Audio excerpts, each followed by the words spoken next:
everyone, welcome back to my channel. My name is Maggie. Today is my June closeout. I am really late to filming this. I'm actually getting over COVID, so meant to have this up sooner, but things happened and I was pretty sick, so feeling a lot better, but this video might be a little choppy if I have coughing fits. So I've already filled in most of the information for my worksheets here. I just kind of want to talk through what June ended up being like for me. So we're going to go through the budget. I've got a few different updates for like my sinking funds and my savings rate and some trackers. So that's kind of what we will go into. So the first part though is my paycheck report. So this is where I write down every dollar and cent that is put into my bank account and where it came from.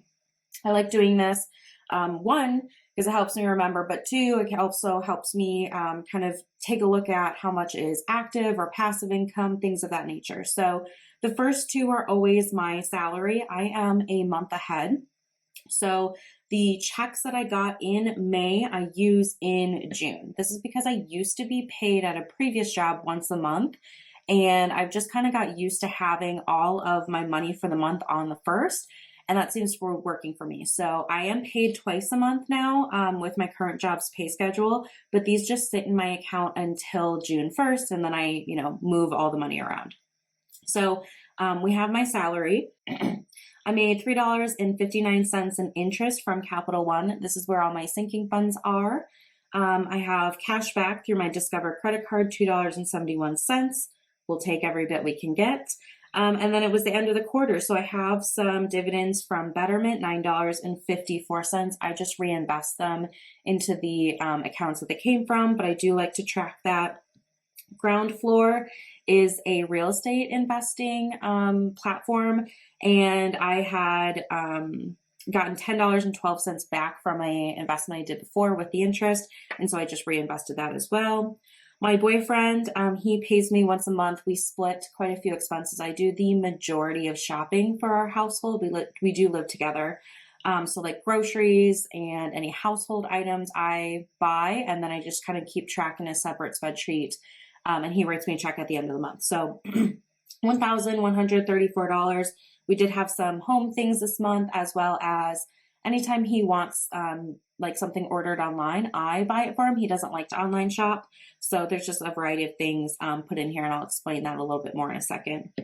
And then my Capital One cashback, $33.53. So all in all, my total income that came into my account, my take-home income, $5,603.11. Of that, 78.69% is active, 21.31% is considered passive for my definitions. Everybody's a little bit different, but I do have some goals kind of how much money I would like to make passively, things of that nature. So now we know the total income. I can share with you how the budget went. So we have the budgeted column here. Here's my actual column of how the month actually went.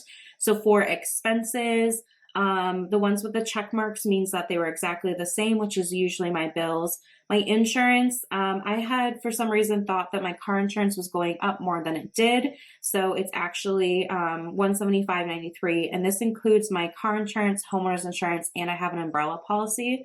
But I just roll it all up into one line item here. So this will be my insurance amount for the next 6 months, which is great that it was lower than I thought it was going to be. Everything here and kind of in parentheses is where my boyfriend's money kind of flushes out against my budget. So we do split subscriptions, and he pays for $20 of that. Groceries, we were really high in groceries this month. We normally don't get to $1,000. In June, we had some really big storms come through where I live, and we lost power a number of times for like 6, 8, 10 hours at a time. And I had to throw out everything in my fridge twice. So that was really fun, but it just meant that when things are sitting in the fridge without refrigeration for too long, it's just dicey. We've both had food poisoning before. We're not trying to get it again. So I did spend more in groceries than I normally would have, but thankfully we are able to kind of figure that out as we go. Gas was a little bit higher than I budgeted. My boyfriend paid for $91 of the gas because he had a work trip in the Minneapolis area. We live in northern Minnesota, and I went with him and we took my car. So he gets to pay for my gas because we took my car, and he's actually getting reimbursed mileage. So he actually got reimbursed a lot more than this 91, but I just had left where we live with a full tank of gas and anything along the way. And then when we got back, to get me back to a full tank is what he paid for. So that's the $91. And then spending a little bit higher, he had some miscellaneous purchases. I can't even remember right now. But all in all, the expense section is 67.2% of my total income. I try to keep this closer to 65%. But with the increased grocery costs this month, that definitely did us in. You know, I've had months that are lower than 65. This is a month that's over 65. So at the end of the year, I'm sure it'll probably average out.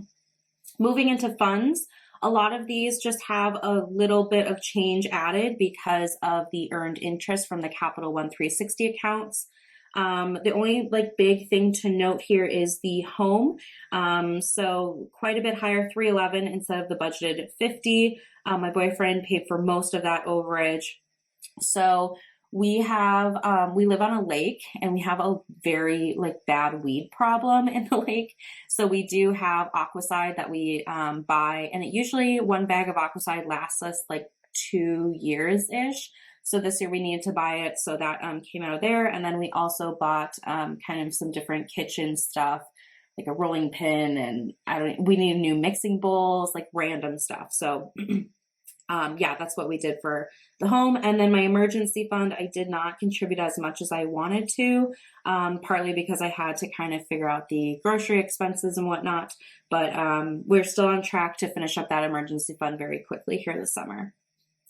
Lastly, for investing, I had to add in a line item for GroundFloor because I'm not actively contributing, but I did earn this 10-12 back, and I just reinvested it. But all in all, my investing section is 2.58%. Oh, I forgot to say my savings and funds is 30.22% of my total budget. So overall, feeling okay. You know, some things came up this month, but what are you going to do? That's life. Okay, so next I wanted to talk through the sinking fund update. So I have these ones that I share with you guys. Annual is up 724.62. I did not have anything come out of annual this month. Miko is down. I did have a Chewy order. His particular brand of food is getting more and more difficult for me to find locally. So I decided to just do a Chewy order, and I get a couple bags. I don't do it every month. I do it I don't know, every 3 months or something like that. So his Chewy order came out, and he's got the food for the next few months. Vacation is up, beauty is up. Nothing to note there. Gifts also up. But in June, I had my dad's birthday and Father's Day.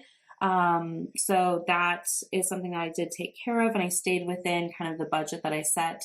So at the beginning of the year, everybody I plan to buy gifts for, I list out what the individual budget is going to be for the birthday or Christmas or Father's Day and things like that. So that's been working out well for me.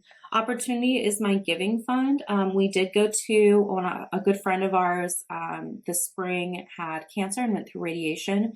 And thankfully is doing a lot better now, but they did have a benefit to help pay for some of the costs of his care. And so I did donate some money there. I think it was $30 that I gave, and my boyfriend gave some too.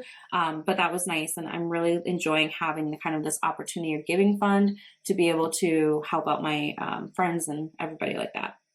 Home, like I said, Aquacide. Oh, that's the other thing. We got curtains for our 3 seasons porch type area. So I needed curtain rods and curtains. It just bakes throughout the day, and I wanted to have a little bit more shade. So that's the other thing that we did for home. For my savings rate, I've already kind of did the math. I think I'm probably going to condense this section of my budget closeout videos in the future. I don't know how much you guys care, I guess. I care because I calculate every month, but I don't know how much or how interesting this is for you. So just very quickly here through the savings rates, I have kind of different things that it calculates. So the change in my bank accounts, essentially, the different funds, how much was for investing, including what I contributed and what I earned, and then also my mortgage principal. So all in all, I already did the math down here. If I calculate my savings rate without including the mortgage principal, I'm at 23.39% for the month, which is really good. And if I do include the mortgage principal, I'm at 29.16% for the month, which is also very good. Being double digits is good, but being closer to that 20s to 30s mark is really, really great. So that is the savings rate here. So let's get into the actual trackers that I fill out. So this is the emergency fund savings tracker that I created on Canva and printed out. So my emergency fund, I closed June at 94.81% of the way to a fully funded emergency fund. So it's very, very close. I'm almost there, which is exciting. So on my circles here that I color in, I did kind of mark this one right here. So I'm just going to color that in an orange for June. That is colored in. I have just over 5% left. I definitely think I can finish that up here soon, but that is going to be the end of this tracker, and then I'll have to decide what I want to do a tracker for next, probably my Roth IRA. All right, next here is my retirement savings tracker. So I'm trying to contribute 15% of my salary towards retirement this year. And I have 3 different kind of vehicles for that. I have my 401k, my HSA, and my Roth IRA. So in June, between those 3 accounts, I contributed $797.50 towards retirement, which on my goal, I have $7,770 to go. So I need to color in my tracker down here so I have a visual. Once I finish my emergency fund, I will be putting all of the extra money towards my Roth IRA. So this will be, I'll have longer sections to color in soon once that emergency fund is done. So there is that. And then lastly, I have my mortgage amortization schedule. So I make a little bit extra payment onto every mortgage payment that I do. I aim to do 1 extra payment a year, and I break that down by 12 months. So it's a lot like smaller of amount. So for me, that's $62.69 extra per month. I'm actually closer to like $75-ish extra a month, just kind of how things balanced out. But yeah, so in June, I was originally supposed to pay $477 in interest, but I only paid $464.61 because I've been making extra payments, which is really great to see. I was only supposed to put $275 towards the principal balance, but I actually put $364.02 towards the principal balance, which feels really great to see these numbers grow. So my current mortgage balance where I ended June is $143,515.38. So what I do here is I highlight off the balance as I surpass it. So 143,515 is lower than 143,849. So I'm going to cross this one off here. 143,515 is also lower than 561, which is great. So this is one of the exciting months where I get to cross off 2. 515 is not quite lower than 272. So I can only cross 2 off, but crossing 2 off is really exciting for me anyway. So I am officially 14 months ahead on my mortgage, which feels great. Just making that one payment definitely snowballs, and I've thrown a little bit extra at it here and there. Paying off my mortgage is not my primary goal. I don't think I'll be in my house forever. I mean, I'll still own my house probably for the next 5 years, but I don't see myself living there forever. So I'm not trying to like fully pay it off, but I am liking kind of the extra balance and saving money on interest along the way. So that is the coloring section here. Let me just wrap up with my overview sheet. So a lot of these numbers we've already talked through up at the top. I just like to document them so that when I flip through my binder, I have them here. I do have some reflections that I want to talk through. So positive reflections, I had double-digit savings rates, and I stayed within my gift budget for my dad. So between Father's Day and his birthday, I had budgeted $60, and it came out to $56.99. So I'm very happy that I stayed within that budget that I set. And then for some lows of the month, my expenses were high.